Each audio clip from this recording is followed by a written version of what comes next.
Hey,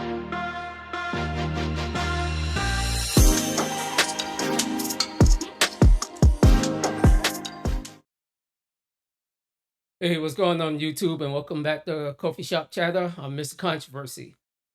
So, before we get started, as always, hit that subscribe button if this is your first time here. If you're a repeat offender and you haven't hit it yet, just go ahead and hit it. It's not costing you nothing, it's free. As always, I ask that you just hit the like button. All it does is just puts the actual video into the algorithm so other people can watch it. And as I always say, comment at the end. I'm pretty sure people gonna have a lot to say after this.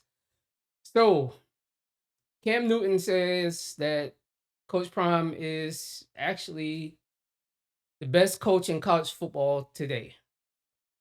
I have my thoughts on it, but I want to see what he got to say, and then we'll come back and I'll give you my thoughts about it. It's not one of you can say you played your best game. Nobody in here can say you gave the maximum effort. You gave it all you could. It's nobody. And you see the result. See, the problem is you got intoxicated with success.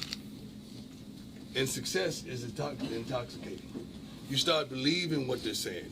You start listening more to what they're saying. You bought into all that foolishness that you were this. And you went out there and we got humbled. Coaches, players, everyone, we went out there and got humbled. But it is what it is. Where you go from here?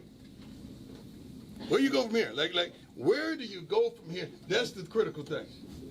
What do you do with this moment? What do you glean from this moment? What do you learn from this moment? Where do we go from here? Because this moment just ain't about football, this is about life. And this is a tremendous life lesson.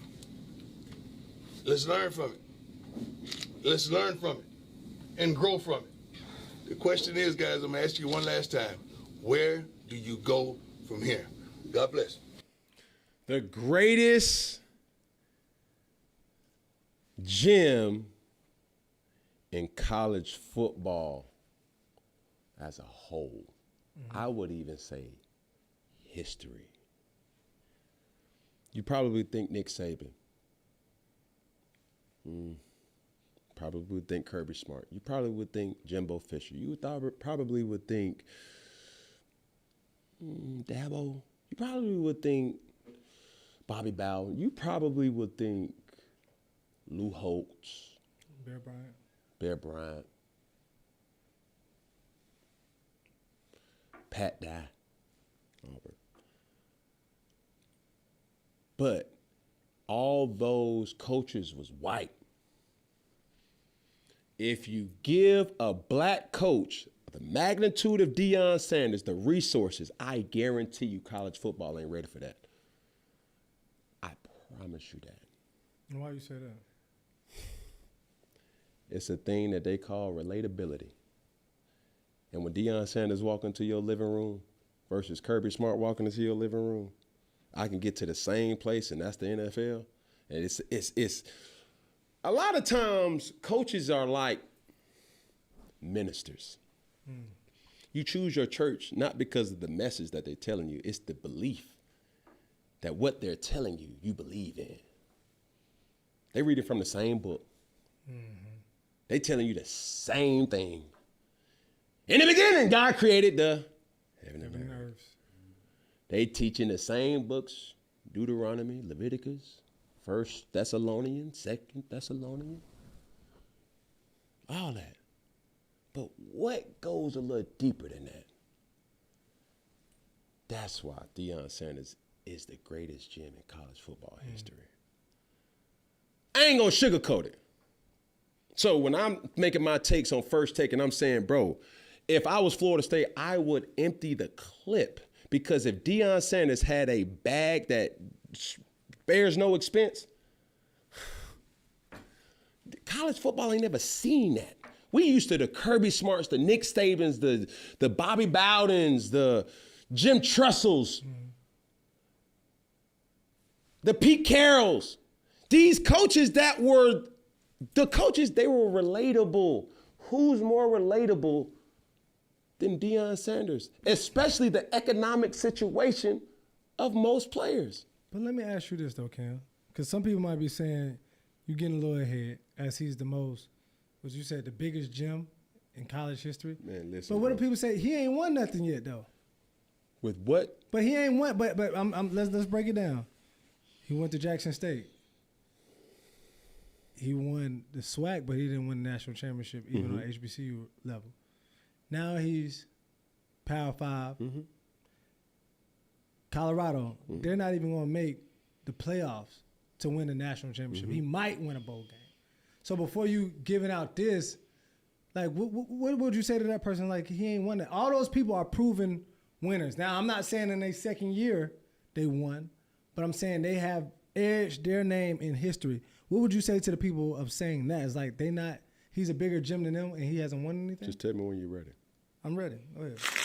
Most of my career, my office was covered in green grass and white hash marks. So while There's Cam many go ahead types and of do his little offices, thing, and no he's matter if talking. you worked in the corner office, a cubicle, or What a I home studio, what I have to think one about thing why I is for say certain. is Choosing the why I right say candidate he's to the fill your best office overall. is a huge I really can't responsibility. say that. I But wouldn't if really you're say that right hiring now. and want to find the best But candidates for if you your look at office, you from a need different stance, and right now, and try that it for free stance being at ZipRecruiter.com/Cam Newton.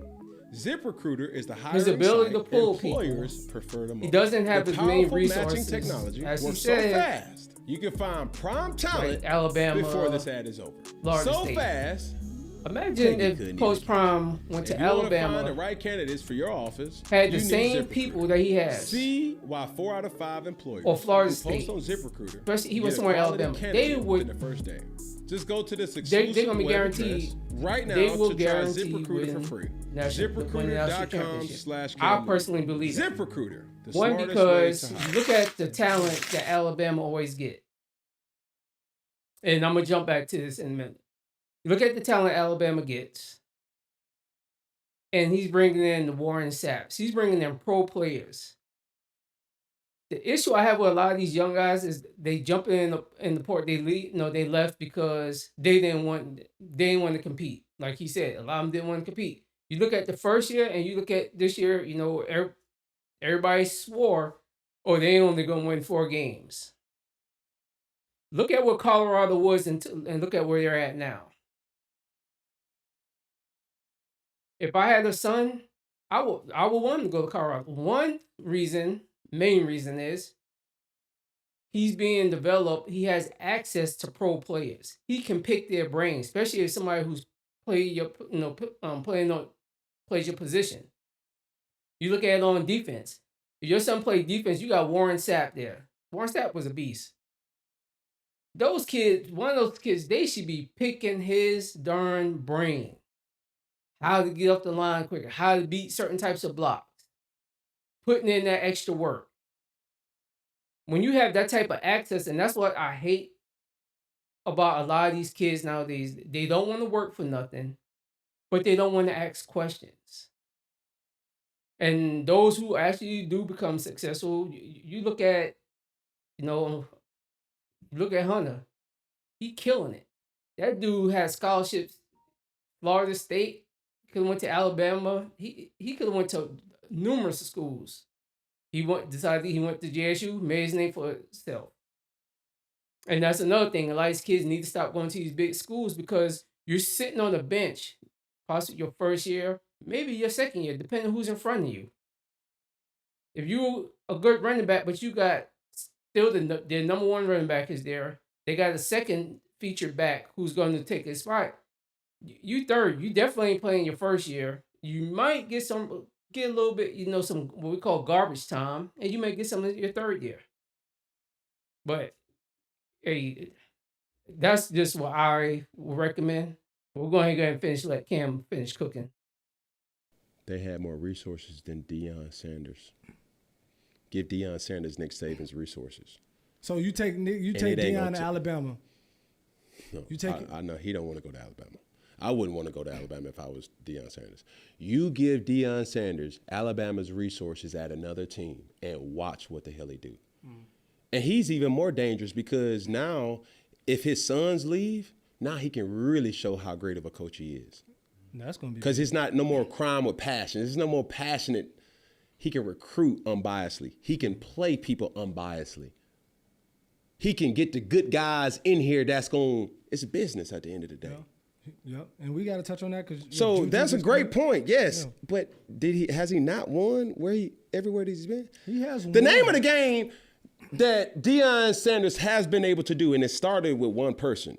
He's been able to lure top tier talent. Name me a more higher recruit to say, I ain't gonna go to Florida State, which he was committed to. I ain't gonna go to Ohio State, which he had offer from. I ain't gonna go to University of Georgia, which he had offers from. I'm gonna go to Jackson State. Jackson is in Mississippi.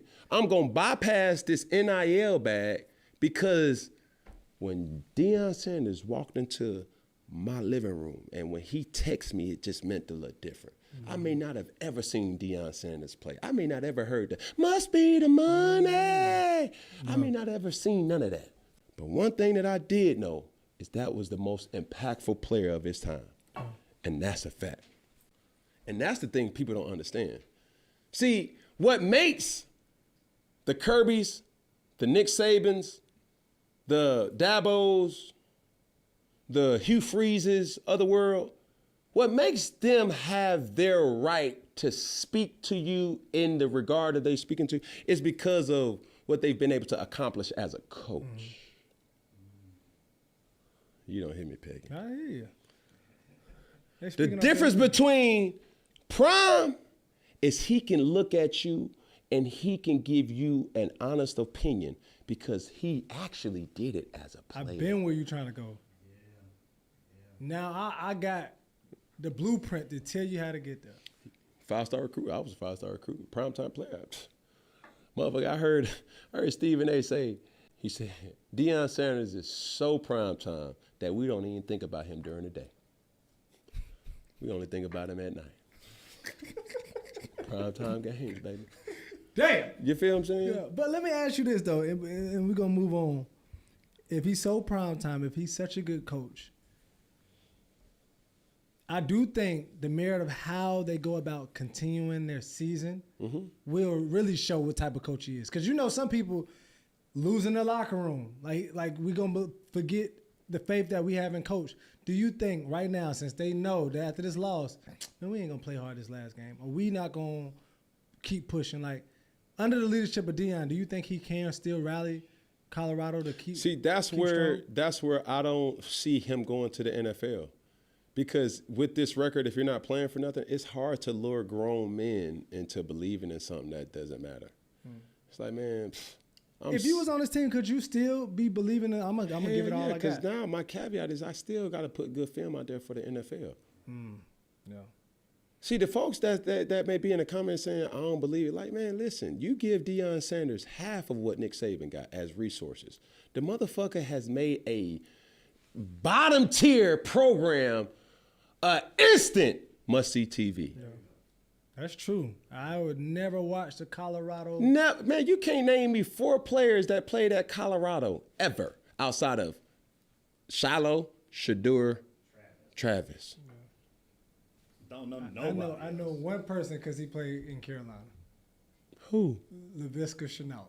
That's only because I'm going to say it for the people who mentioned, who? Thank you. No, respectfully, no disrespect to him. Yeah.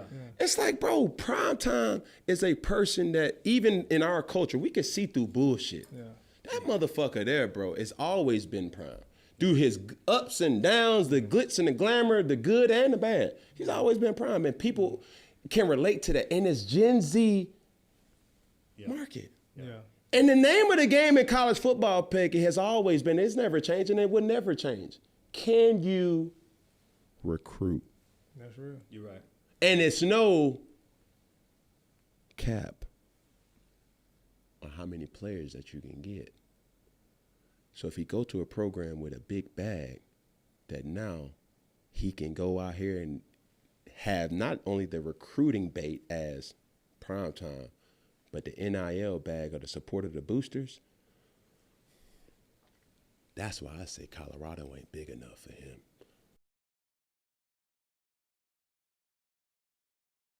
So I would like to hear what you think about it. You know, I like I said, I wouldn't put him as the best overall. Would I give it to him as the current?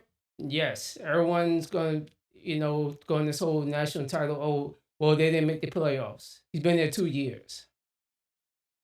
In 2 years, they were like 1-11, 1-12, like won like one game, 2 games before he got there. Second year, they won a couple, they won like 5 games. This year, won eight when they, did the whole realignment. Everyone's talking about, oh, Carvalho ain't gonna win no more than 3 games. They'd be lucky if they won 4 because they're gonna be playing against these big teams. Beat them. No, they lost a few, but they beat a lot of them. And then the excuse was they're not playing nobody. Come on. People will continue to move the goalposts. Next year, they can win 10 games, and this will be the same thing. Oh, they're not playing nobody. Colorado, no team picks who they play. Georgia plays some weak ass teams. You want to be truthful? As a lot of SEC teams, look at them teams that they play. Other than you had to play, mandatory. You had to play certain teams within your conference. But look at those off teams that they play. Issue teams they should just be running the score up on. So it's like I said, it's not the schools that makes the schedule. It's just how it plays out. A team could be garbage this year and be hot the next year. That's with all sports. But anyway, I'd like to know what you think about it. Where, you know, like I said, tell people get your emotions out of it. Just think logical. Okay, that's all I'm asking. Just think logical about it. Don't get in your feelings. And oh, he's crying. Oh, he's a dumb A or all this other stuff. Oh, he's washed up. Just honest assessment of what you really think. So all that YouTube, that's all I got, and I'm out of here, man.